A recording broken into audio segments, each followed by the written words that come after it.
em si mesmo a razão do seu exercício. Não é liberdade de fazer o que quer, né? Mas é, por exemplo, eu dizer, sim, eu me submeto. Quando eu digo isso, eu estou encontrando em mim a fonte da submissão. Então, eu estou me submetendo a uma coisa externa, mas eu digo, eu me submeto, então eu estou tomando para mim uma submissão que é externa. Então, o que é autonomia ou liberdade para o Spinoza? É você não estar determinado por uma causalidade externa e criar essa fonte e tal. Isso pode significar dignidade. Então, se eu sou empregada nessa empresa que me paga 30 mil reais por mês, que é um salário faraônico na realidade brasileira, eu não posso estar numa causalidade externa com essa empresa. Porque se eu estiver, eu sou escrava dessa empresa. Eu preciso existir todos os dias sabendo que eu posso viver sem os 30 mil que ela me paga. Porque se eu depender disso, eu já não exerço mais o pensamento. Eu estou trabalhando em função de uma escravidão. Eu estou exercendo isso para que esta empresa exista com sua causalidade, sua lógica, e não a partir do que eu considero como ação e pensamento. A palavra dignidade, que é o modo como eu elaboro, ela é completamente fora. Mas diante de desastres ambientais, diante de catástrofes não só ambientais, mas conceituais, como a gente vive, da violência e de transformações econômicas, de mudança no valor do dinheiro, né? Mudança no valor dos valores, como diria Nietzsche, essa transformação exige que a gente recoloque as palavras, as pessoas e as coisas. Não é possível hoje a gente existir como somos, no modo como nos constituímos como sujeito. Não é possível que a gente exista nesta sociedade que se configura. Porque se isso permanecer, não permanece a sociedade nem a humanidade. Então, se permanecemos com essa lógica que temos, a lógica da submissão, ou usando Nietzsche, a lógica do rebanho, a lógica do sim senhor, é isso mesmo, esse ser humano que nós somos, nesta sociedade, incentiva essa sociedade a sua autodestruição. Então, ou nós nos transformamos, ou os valores se transformam, ou não haverá preservação da espécie. Então qual é a atuação prática do filósofo? É óbvio, né? Ela respeita todas as ações sociais. A filosofia não pode mais se circunscrever a um espaço específico. Ela é necessária, ela é exigida. O mundo exige isso, os impasses exigem isso, mas nós que estudamos filosofia não queremos isso. Esse é o problema. Espaço existe o tempo inteiro para isso, mas eu só quero chegar nesse espaço tendo as canaletas, eu gosto de falar isso, mas os trilhos do trem pré-estabelecidos. Quem estuda filosofia, e eu me incluo nesse processo, eu não estou falando de vocês, não estou falando de nós, eu brigo por isso todos os dias, mas briguei muito mais há 15 anos atrás, 20 mais especificamente. Nós, em função da educação, e eu vou falar da educação há pouco, por isso ela é o alvo, eu acho, de tudo, de desconstrução desse aparelho de negação que é o que a gente vive, né? Entre parênteses, uma parêntese. Nós vivemos uma sociedade que se constitui como, desde da estrutura da nossa consciência até os valores morais, nós nos constituímos como um aparelho de negação, como um aparelho de inversão. Nós não suportamos a vida, nós não suportamos a contradição, nós não suportamos os conflitos, nós não suportamos o sofrimento. Nós só queremos o mérito, o benefício e o retorno. Mas isso não é a vida. A vida é um processo contínuo de vida e morte. Inclusive, a vida inclui a morte. Vida e morte são o fenômeno que é vida. Então, se nós vemos numa sociedade que, por várias questões que não vem ao caso aqui nesse minuto, mas depois a gente pode falar sobre isso, e a maioria de vocês sabe o que eu estou falando. Se a gente considera a história do pensamento humano, nós podemos dizer que é a história da negação do conflito, da negação da contradição, da negação do movimento e da transformação. E da busca pela estabilidade, pela constância.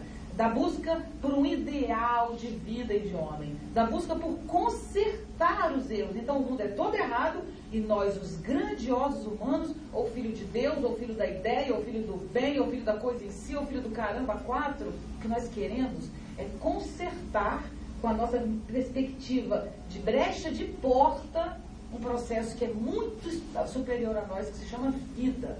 Nós não suportamos esse processo. Nós queremos consertá-lo. E o nosso conserto deu no que a gente sabe, é só abrir os jornais, que a gente sabe onde parou a nossa tentativa de consertar o mundo. Então, se nós queremos isso, por que eu vou querer chegar numa empresa, ou numa escola, ou numa consultoria para o BID, para o Banco Internacional de Desenvolvimento, e me deparar com o conflito? Porque não era esse o meu trabalho? Me mande um conflito, seja ele de qual for, seja ele diga ele a respeito de qualquer assunto.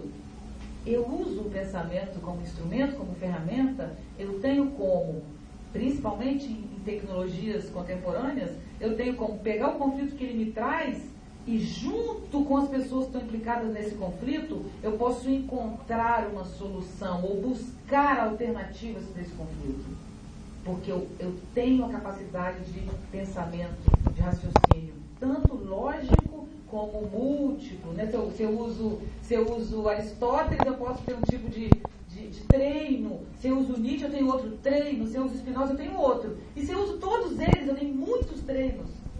Então, se tem alguém que pode ampliar a capacidade cognitiva, a nossa capacidade cognitiva, para que a gente possa dar conta dos desafios que nós mesmos criamos, somos nós.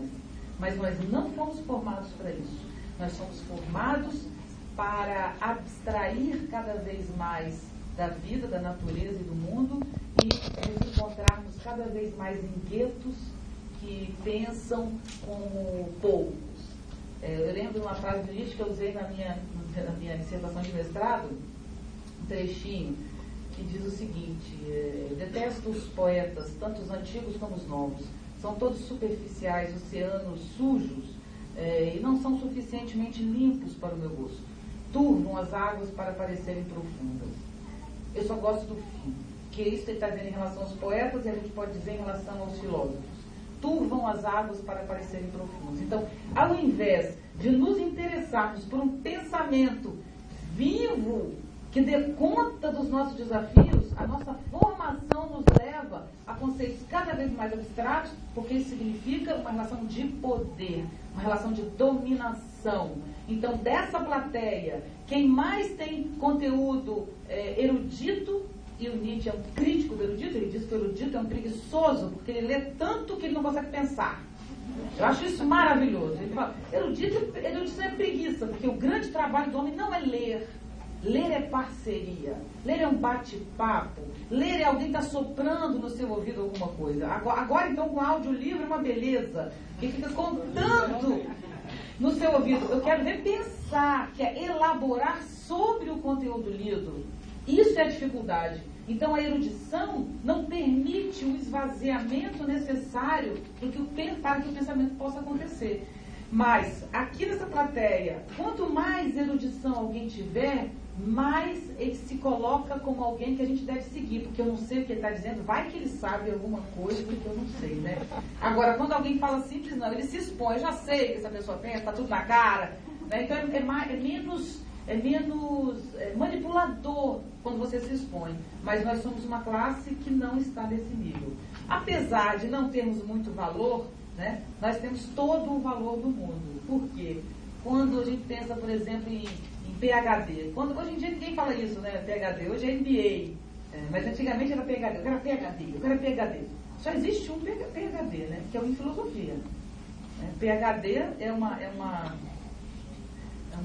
sigla, como é que fala? Uma abreviação, é uma sigla para doutor em filosofia. Então, o que significa filósofo? É o mais elaborado dos saberes. É o mais difícil dos saberes. Porque exige um grau de abstração, de dedicação extremo. É verdade? É. Só que nós acreditamos nesse lugar e nos afastamos do que tornou esse lugar possível, que é a vida. O pensamento não existe para nada que não seja para a vida.